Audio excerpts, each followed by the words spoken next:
The Grand Plaza Hotel glittered with opulence, its ballroom a theatre for power and prestige. Beneath the gilded chandeliers and the orchestral strains of a string quartet, Alexander Reed moved with the grace of a man who knew he owned the stage. He was the architect of one of Boston's most influential real estate empires. It was a king among men. Tonight wasn't just his 25th wedding anniversary. It was a carefully choreographed spectacle to cement his legacy. Rebecca, his wife, stood across the room in a stunning burgundy Valentino gown, captivating the attention of their high-profile guests. Yet, even amid the glitter and applause, Alex couldn't shake the unease gnawing at the edges of his consciousness. The first hint of betrayal came from a passing remark. "James mentioned something about your plans for the tech corridor," said Thomas Chun, Alex's largest commercial tenant. His voice was casual, but Alex caught the edge of implication. "James," Alex echoed, masking his surprise. Thomas hesitated. "Your brother thought the timing was a bit, premature. Said as much during our last meeting." A faint smile masked Alex's tightening jaw. James had no official say in the business, yet his younger brother often opined on matters Alex believed too complex for his legal mind. "James is cautious," Alex replied smoothly, "but I'm sure he understands the bigger picture." Dinner brought no respite. Seated at the main table with Rebecca to his right and James to her left, Alex became acutely aware of subtle cues that once might have seemed innocuous. James leaned toward Rebecca, whispering something that made her laugh.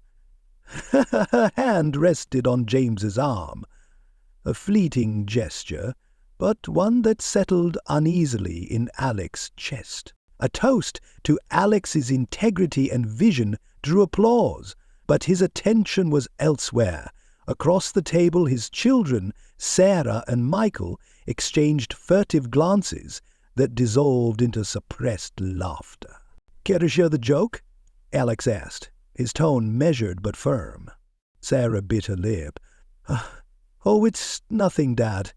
Just funny how people always talk about you being untouchable."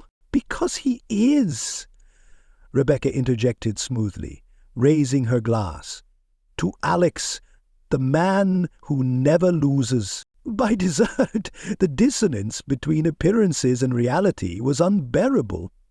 While the guests indulged in the decadent anniversary cake, Alex excused himself and approached the bar. From there, he had a clear line of sight to Rebecca, James, and the twins, now huddled conspiratorially. "I'll be right back," Rebecca whispered, touching James's arm before heading toward the ballroom exit. Alex followed, his practiced instincts now fully on edge. The service corridor was dimly lit, a stark contrast to the grandeur of the ballroom. Alex's footsteps were silent against the plush carpet as he turned a corner and found Rebecca leaning against a marble pillar, her phone pressed to her ear. "Now he doesn't suspect a thing," she was saying, her voice low but urgent. "We'll make our move after the tech deal goes public. James is handling the rest." Alex's breath caught. His mind raced as the pieces began to fit together. James's meddling in the tech corridor, the twins' evasive behavior, Rebecca's sudden interest in the company's finances. It wasn't just a betrayal, it was a coup. Rebecca ended the call and turned, startled to find Alex standing mere feet away. "Enjoying the party?" he asked, his voice deceptively calm. Her composure faltered, but only briefly. "Of course," she replied, slipping her phone into her clutch. "It's been a wonderful evening." Alex's steely gaze didn't waver. "We should talk about James," he said, his tone laden with unspoken meaning. Rebecca smiled, though her eyes betrayed her tension. "Not tonight, Alex. This is a celebration." "Indeed," he replied. "Let's make it memorable." Alex returned to the ballroom, his expression as composed as ever, but beneath the surface a storm was brewing. The web of deceit surrounding him had begun to unravel, and Alex Reed was a man who knew how to turn adversity into opportunity. As the string quartet struck up a waltz, Alex moved through the crowd with renewed purpose. The game had changed, but he still held the board, and soon he would learn just how deep the betrayal went. As the night wore on, the glittering anniversary celebration began to feel like a gilded cage for Alexander Reed. Every passing glance, every whispered exchange among his family seemed to carry a weight he couldn't yet define. His years of mastering negotiations and reading people had honed a sharp intuition, and tonight it buzzed like an alarm. The cracks in his life, once invisible, were now widening under the polished surface of the evening. After the last toast and a round of applause, Alex watched his family disperse. Rebecca floated through the crowd, exchanging pleasantries with guests. James lingered near the bar, laughing too easily with Sarah and Michael, who hung on his every word. Alex's mind replayed Rebecca's whispered phone call, each syllable dripping with calculated intent. He stepped away from the crowd and retreated to a quiet alcove. From his pocket, he retrieved his phone and opened an encrypted messaging app, a tool he rarely used but kept for emergencies. "Vincent, I need you to start digging. Financials for James, Rebecca, and the twins. Everything." Quietly. The reply was immediate. "Understood. Timeline?" Alex slipped his phone back into his pocket, his jaw tightening. Vincent Hargrove, his trusted private investigator, had never failed him before. If there were skeletons hidden in the closets of his loved ones, Vincent would unearth them. Back in the ballroom, Alex rejoined the party with a practiced smile. He wove through the guests, exchanging handshakes and polite conversation, all the while keeping his family within his periphery. Rebecca had joined James again, her laughter ringing too brightly as she leaned in close. Michael stood nearby, holding court with a group of younger guests, while Sarah slipped away toward the coat room with her phone in hand. Alex excused himself from his conversation and followed her, keeping his distance. From the shadows of a marble pillar, he watched as Sarah spoke hurriedly into her phone. "Dad has no clue," she said, her voice a mix of amusement and relief. "Yeah, Uncle James said the deal's almost done. Once it goes through, we'll have what we need to— No, don't worry about Mom. She's handling him." Alex's stomach churned as Sarah's words hung in the air. What does she mean by handling? The next morning, the glitter of the anniversary had dulled, replaced by a leaden unease. Alex left for his office early, citing an important meeting, though his schedule was clear. He needed space to think. The downtown skyline loomed as his car pulled into the private parking garage beneath Reed Enterprises. Alex stepped into the elevator and ascended to the top floor, his mind churning. Inside his corner office, Alex settled behind his desk and opened his laptop. Vincent's report awaited him, encrypted and meticulously detailed. Subject: preliminary findings. Rebecca Reed, James Reed, Sarah Reed, Michael Reed. Alex's eyes scanned the document, his breath catching as he read. Rebecca had established several joint accounts with James over the past 3 years, funneling large sums of money into offshore accounts under a series of shell corporations. The tech corridor deal, it appeared, was a linchpin in their strategy. A massive investment poised to sky regulatory approval was secured. Approval, Vincent noted, that James's connections in the legal world had suspiciously expedited. Further down, the report shifted focus to Sarah and Michael. Both twins had been named as beneficiaries in shadowy trust funds tied to the same offshore accounts. Michael, despite his role in the company's regional development arm, had been altering financial projections for months, manipulating figures to align with James's supposed investment strategy. Sarah's name surfaced in communications with competitors who had mysteriously withdrawn bids on key properties, clearing the path for Reed Enterprises acquisitions, but not under terms that benefited the company. The betrayal wasn't just personal, it was professional, it was systemic. By mid-afternoon, Alex had assembled a timeline of events, cross-referring Vincent's report with company records. Every detail pointed to a coordinated effort, spearheaded by James to siphon resources from Reed Enterprises and position himself and Rebecca as the true power behind the throne. For years, Alex had built his empire on trust and integrity.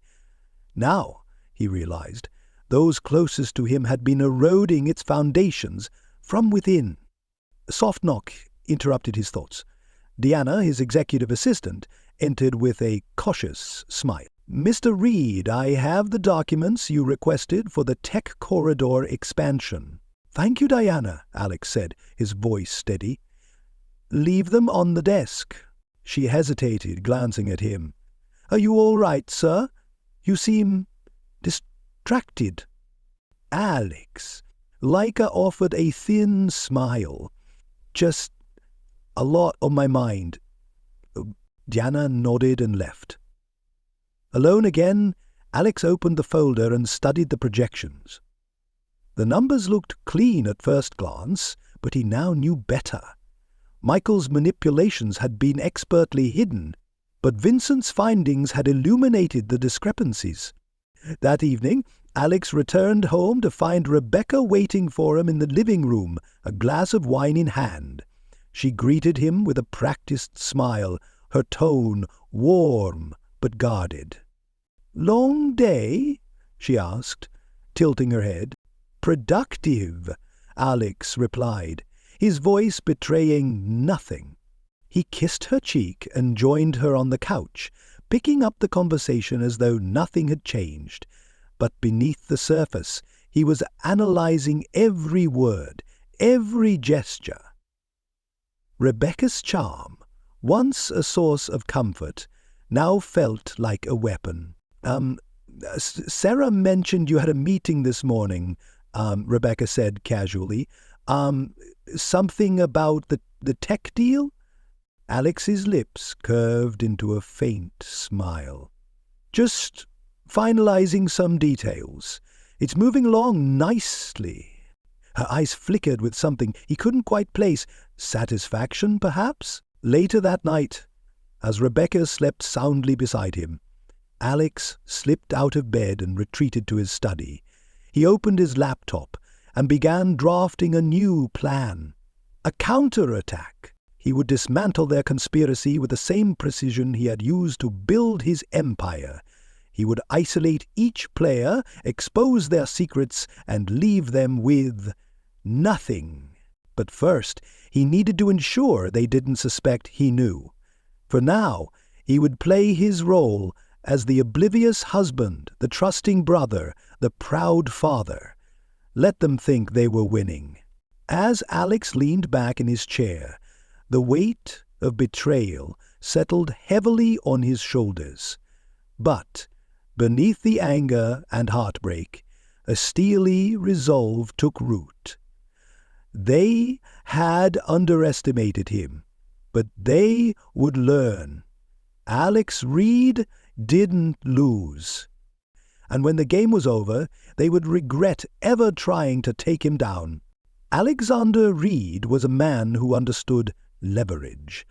Over decades, he had turned scraps of opportunity into sprawling developments, and negotiated with the sharpest minds in the business world. But this betrayal, his own family, conspiring to dismantle everything he had built, demanded more than strategy. It demanded precision. The day after Vincent's findings landed in Alex's hands, he began to set the pieces of his counterattack in motion. First, he had to ensure his adversaries believed the facade he wore. A busy, distracted businessman. Any misstep, any sign of suspicion could tip them off. In the days that followed, Alex carefully maintained his routine. At home, he complimented Rebecca's new initiatives with their charitable foundation, even as he noticed her sidelong glances whenever he mentioned the tech corridor project. At the office, he let Michael continue managing regional development despite knowing that his son's doctored projections were designed to funnel profits toward James's shell companies. And with Sarah, he feigned delight when she announced her plans to assist with upcoming acquisitions, even as he quietly worked to confirm the details of her under-the-table negotiations. To his family, Alex remained oblivious. To himself, he became a predator circling its prey. The first crack came during a conversation with Michael. Alex called his son into his office under the pretense of discussing the upcoming quarterly review. Michael arrived wearing his usual air of casual confidence, a smirk tugging at the corner of his lips as he settled into the chair opposite Alex's desk.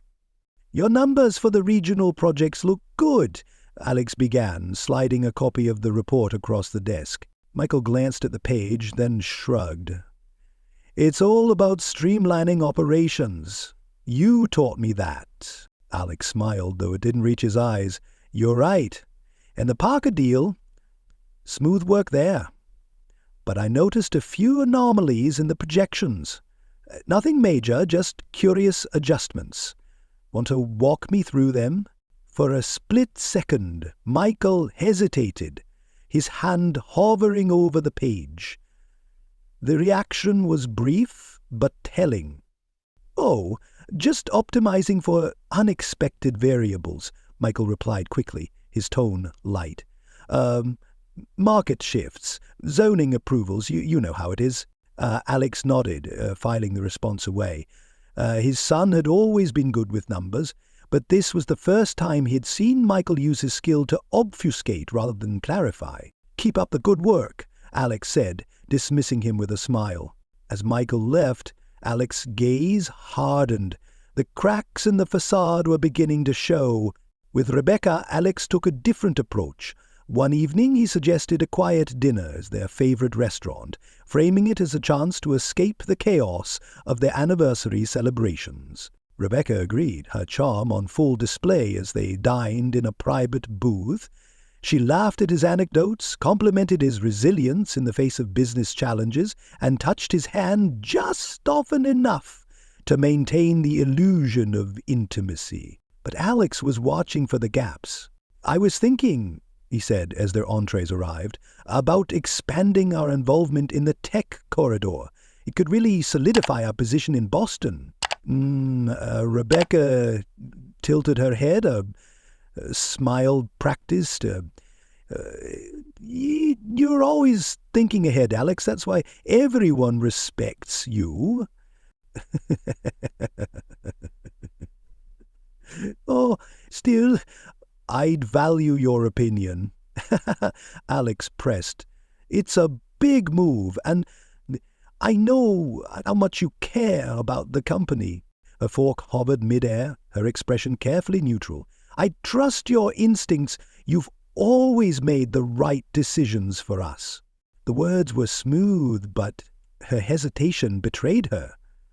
For all her skill in deception, Rebecca wasn't accustomed to Alex probing for answers. The real breakthrough came later that week when Vincent delivered the second phase of his investigation. "Your brother's been busy," Vincent said, handing Alex a thick folder. Inside, Alex found bank records, emails, and phone logs that painted a damning picture.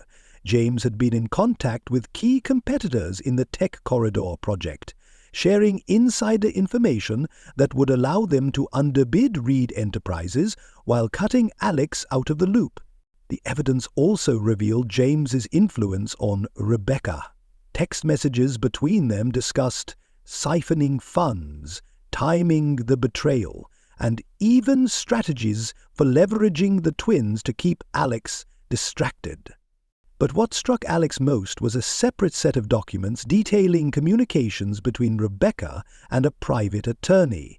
They weren't just plotting to sabotage the company, they were preparing for a divorce, one that would strip Alex of both his fortune and his family's legacy. That night, Alex stared out the window of his study, his reflection in the glass a shadow of the man he had been. He thought about the years he had spent building a life he believed was unshakable. Every moment of trust, every sacrifice he had made for his family now felt like a cruel joke. But self-pity wasn't in his nature. He had built his empire from nothing, and if he had to rebuild it again, he would. First, though, he would take back what was his. Alex's first move was to secure his position within the company. He called an emergency meeting with his legal team and key board members, framing it as a proactive step to safeguard their assets in light of unusual market activity. By the end of the meeting, Alex had established a series of redundancies that effectively blocked any unauthorized transactions. His team didn't question the decision, they trusted his instincts implicitly. Next, he turned his attention to his family. On a crisp Friday morning, Alex invited James for breakfast at their favorite diner. James arrived looking relaxed, his confidence palpable, as he slid into the booth opposite Alex. "What's the occasion?" James asked, sipping his coffee. "Just wanted to catch up," Alex replied. "It feels like we haven't had a real conversation in months." James smirked. "You've been busy conquering the world. Someone has to keep an eye on the legal side." As they ate, Alex steered the conversation toward the Tech Corridor project, casually probing for information. James, ever the opportunist, couldn't resist dropping hints about his involvement, though he framed them as hypothetical scenarios. By the time they parted ways, Alex had confirmed his suspicions. James's confidence stemmed from his belief that Alex was blind to the betrayal. Over the weekend, Alex prepared for the final phase of his plan. He installed surveillance software on the company's systems, granting him real-time access to emails, financial transactions, and communication logs. He also arranged for a forensic accountant to analyze the offshore accounts Vincent had uncovered. At home, he played the doting husband and father, joining Rebecca for wine in the evenings and helping Sarah with her graduate school applications. But behind his calm demeanor, he was dismantling their conspiracy piece and lo. By Sunday night, Alex had enough evidence to confront them all. But confrontation wasn't enough. He wanted them to feel the weight of their betrayal, to understand that their schemes had failed before they had even begun. The following morning, Alex stepped into his office with renewed determination. The game was far from over, but for the first time in weeks he felt like he was back in control. And when the time came to act, he would make sure they never forgot who held the real power. Alexander Reed had always known that power wasn't just about controlling resources. It was about perception. His empire thrived because people believed in his invincibility. That belief made others hesitate to challenge him, made them think twice before opposing his plans. Now, that same principle would guide his retaliation. The morning of his planned confrontation, Alex arrived at Reed Enterprises unusually early. The sun hadn't yet risen over the Boston skyline, and the office was quiet, save for the hum of cleaning staff finishing their rounds. He stepped into his corner office and shut the door, steeling himself for what was to come. On his desk were neatly arranged files, evidence compiled by Vincent Hargrove. Financial records, email threads, and photos sat like a courtroom exhibit, ready for presentation. Alex reviewed each document again, ensuring no detail was overlooked. By 9 a.m., the office was bustling. Rebecca had called to say she'd be meeting James for lunch to discuss a charity event, her voice light and casual. Michael was already in the regional office, prepping for a project update call. Sarah had left a cryptic voicemail about running late to an acquisitions meeting. Alex smiled grimly. They were playing their roles perfectly, unaware that the stage had been rigged to collapse beneath them. At noon, Alex convened an unscheduled board meeting. His legal counsel, Diana, and a few senior executives were present, their expressions a mix of curiosity and concern. "Thank you all for coming on short notice," Alex began, his tone even. "I've called this meeting to address a matter of significant importance." He placed a thick folder on the conference table and opened it, revealing the first page of a detailed report. "For the past several months I've noticed irregularities in our financial operations," he continued, his eyes scanning the room. "Irregularities that, upon investigation, have revealed an orchestrated effort to undermine this company from within." Alex handed her a copy of the report, then distributed others to the board members. "As you'll see, certain projections have been manipulated, resources diverted, and key information leaked to competitors." He paused, letting the weight of his words settle. "This isn't just negligence, it's betrayal." The room fell silent as the executives pored over the documents. Alex didn't need to say names. The evidence spoke loudly enough. I've already taken steps to safeguard our assets and mitigate potential fallout," Alex continued.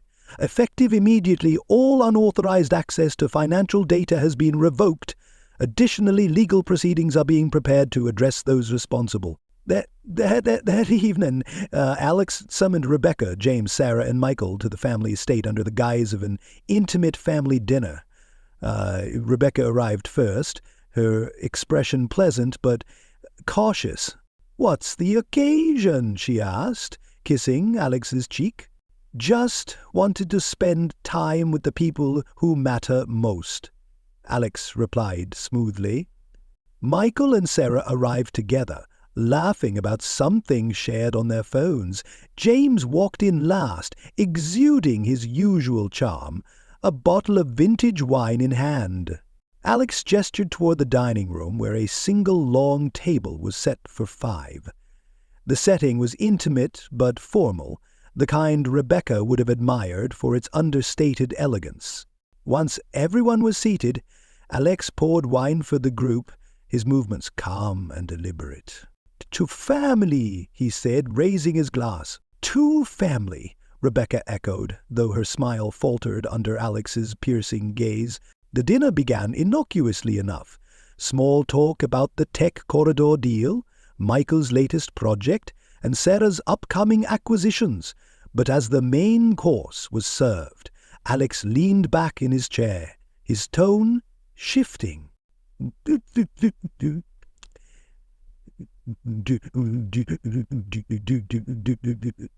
"It's fascinating how much trust is required to run a family business," he said, swirling his wine. "You have to rely on people to act in good faith, to prioritize the collective good over personal ambition." Rebecca froze mid-bite, her fork hovering above her plate. James raised an eyebrow, glancing at Michael and Sarah. "Is there something on your mind, Alex?" Rebecca asked, her voice steady but edged with unease. Alex set his glass down with a soft clink. "There is. I've spent weeks unraveling something I never thought possible, something that shakes the very foundation of everything I've built." James shifted in his seat, his confident facade slipping. "I know," Alex said, his voice low but firm. "About the offshore accounts, about the shell companies, about the attempts to undermine Reed Enterprises." Rebecca's face drained of color. "Alex, I don't know what you're talking about." "Don't insult me," Alex cut in, his tone icy. He turned to Michael. "The doctored projections, the fake bids, you thought I wouldn't notice?" Michael's eyes widened, his confidence evaporating. Sarah's mouth opened as if to protest, but no words came. "And James?" Alex said, his voice sharpening.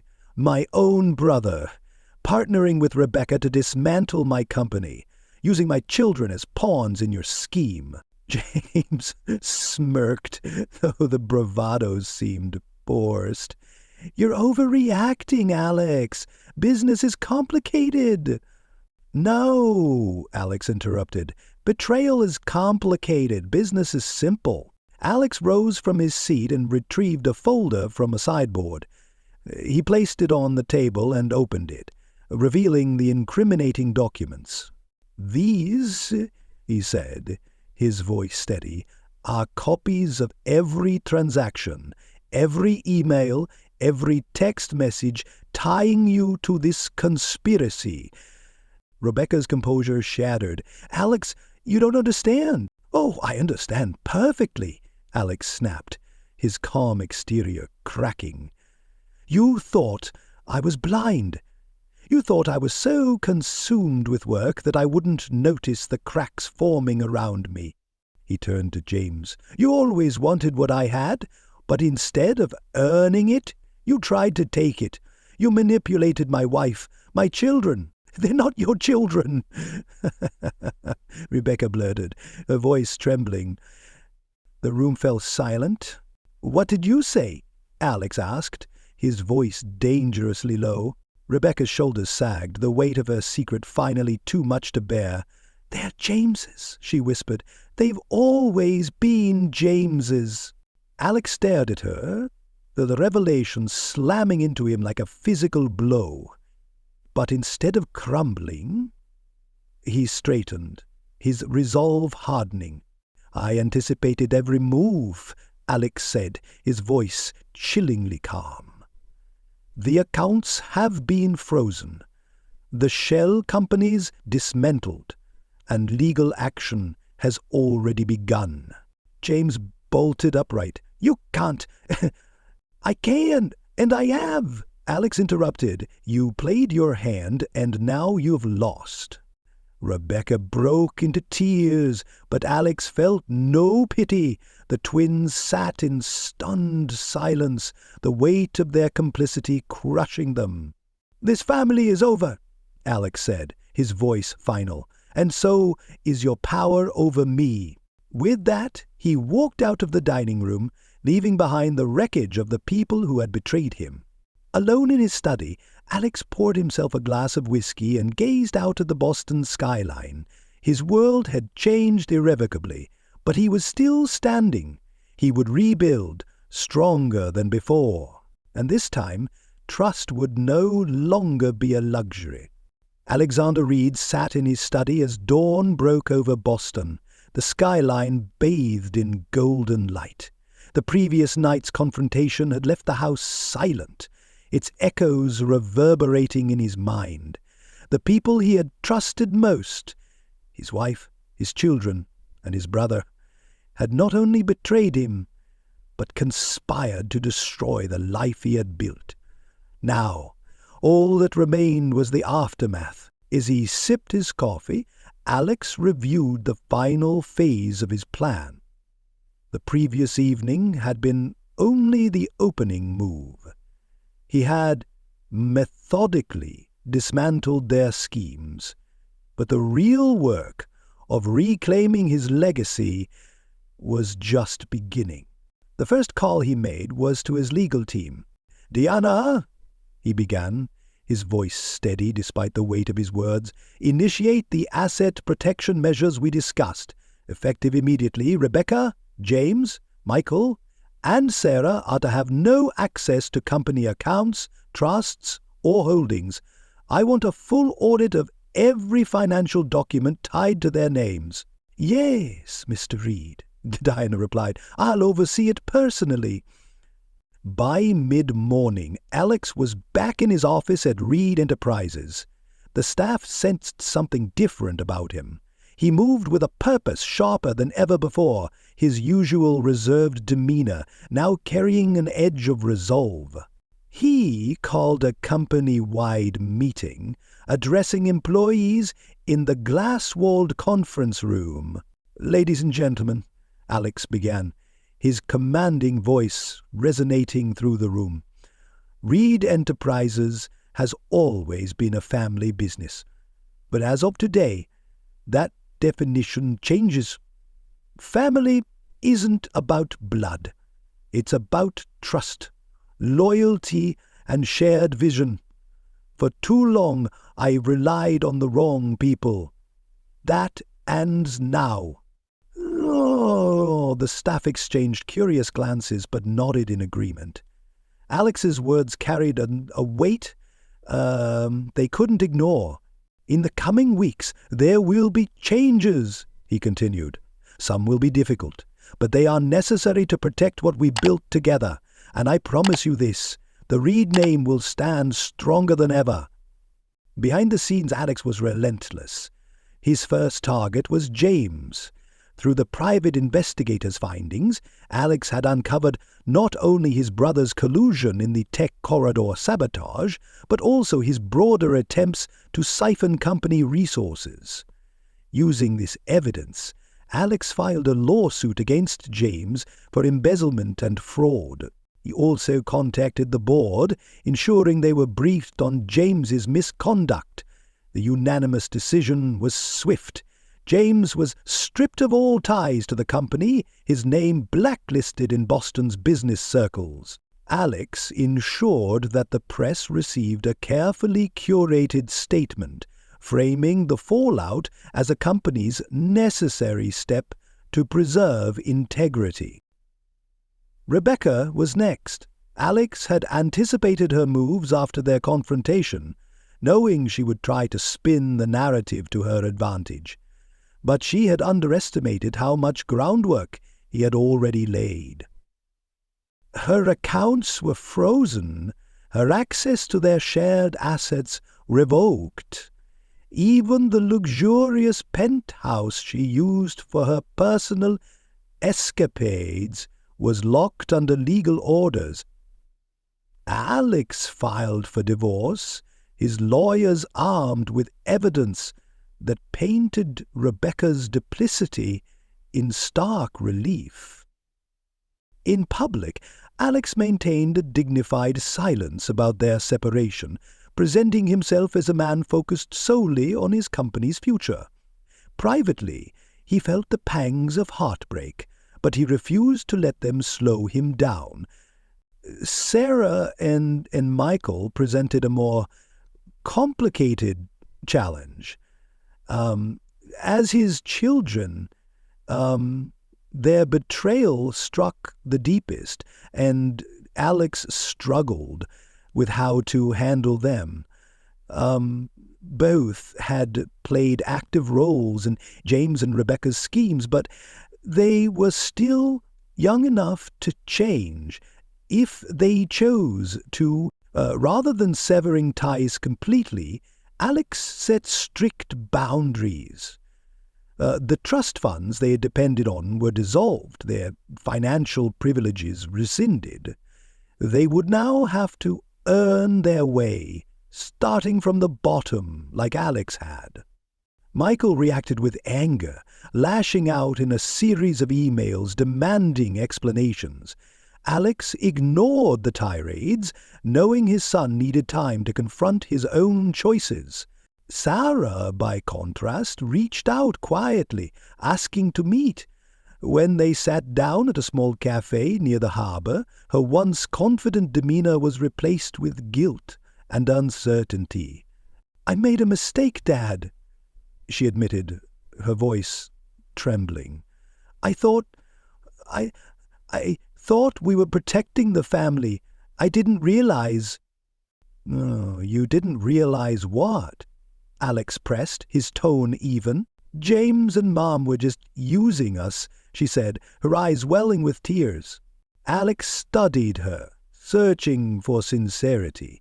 "Trust is earned, Sarah, and you have a long way to go before I can give you mine again." Her tears fell freely then. But Alex didn't offer comfort. This was her burden to bear. In the weeks that followed, Alex poured himself into his work. Reed Enterprises began its most ambitious expansion yet, focusing on sustainable development projects that would redefine the city's skyline. But Alex didn't just rebuild the company, he rebuilt himself. He hired new advisors, surrounding himself with people whose loyalty was proven through action, not words. He also found solace in small acts of renewal. He converted Rebecca's unused office into a library, filling it with books that had inspired him during his rise to success. He redecorated the dining room, replacing the photos of their family vacations with landscapes that symbolized resilience. One evening, as he stood on the balcony of his penthouse overlooking the city, Alex allowed himself a rare moment of reflection. The betrayal had left scars, but it had also taught him invaluable lessons. He had been too trusting, too willing to believe in the sanctity of family ties. Now he understood that trust had to be earned, and that strength came from within. The city lights below seemed brighter than ever, a testament to the empire he had built and would continue to build. As Alex raised a glass of whiskey to the skyline, he made a silent vow. He would never let betrayal define him. Instead, he would use it as a foundation for something even greater. And this time, no one would take it away.